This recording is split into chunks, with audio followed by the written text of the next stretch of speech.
So the 2019 vintage, and this is also, you know, ladies and gentlemen, I mean, it's also, these grapes all picked together and fermented together. Shiraz is always the main component of this blend, you know, 30, 40, 50% sometimes of the blend. And how this is made is just the grapes are picked all together. The first to go into the tanks is the Shiraz whole bunches in the bottom of the tanks. The next to go in is the Grenache and the Cinsault that are destemmed. And then we put in some Mourvèdre, whole bunches, some Tinta Barocca, a little bit of Touriga, and we layer the tanks, different layers, and then it starts fermenting. And we don't do like a lot of pump overs and extraction and that kind of thing. We do it quite gently. Just once a day, we put a bit of juice over the top of the wine and leave it like that. But it stays for quite a long time in tank. So it's like making tea, you know, instead of making coffee and forcing stuff through and grinding the beans and shit like that, it's just making tea. It's like having a tea bag in your cup, and you take it out when the extraction is perfect. You're not going to leave, you know, your tea in there for 7 minutes. It's going to become too tannic. You take it out when to your personal taste, and we're doing exactly the same here. There is also a little bit of Chenin Blanc in here, but a minimal amount, just because it looks really nice. So if you look in the top of the tank and there's some green grapes in the top, it just fucking looks amazing to look at the grapes. Yeah, and that's it. So also everything's picked together. It's like an arranged marriage, you know. The grapes come together in the beginning. They marry really well during the fermentation. And so we pick Shiraz is the grape that ripens. That's the most advanced of the ripening at the stage of picking. And the Touriga is a little bit behind, and the Mourvèdre is a little bit behind.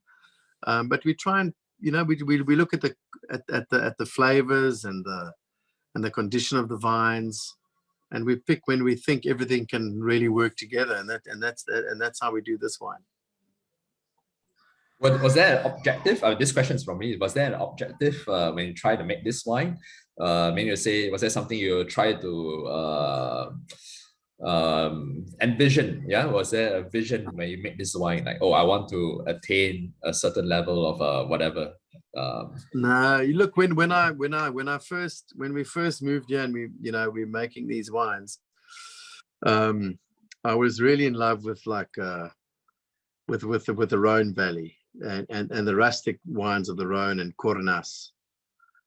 So our wines were quite rustic in the beginning, to be honest. I like that kind of tannin structure and that kind of vibrancy. I still like the tannin, and I like the tannin that stalks spring. But I've realized in the last couple of years that, picking everything together, this is not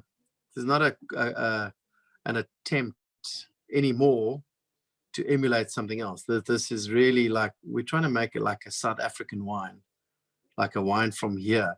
Very, very difficult to describe or even try and put down parameters of what that means. You know, it's a wine that's got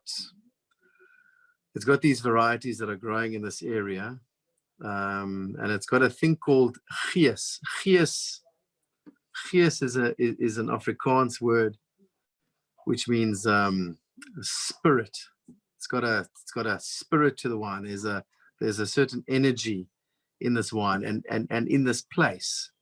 You know, it's not just about capturing color, flavor, tannin, a site. It's about trying to really, if we can get the spirit of a place into a bottle, and then of a country even. I don't know. It's a very difficult, but I've got no.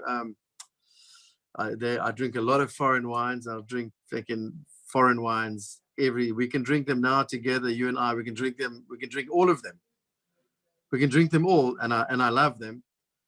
But this is a South African wine. This is from here, and it's not emulating anything else.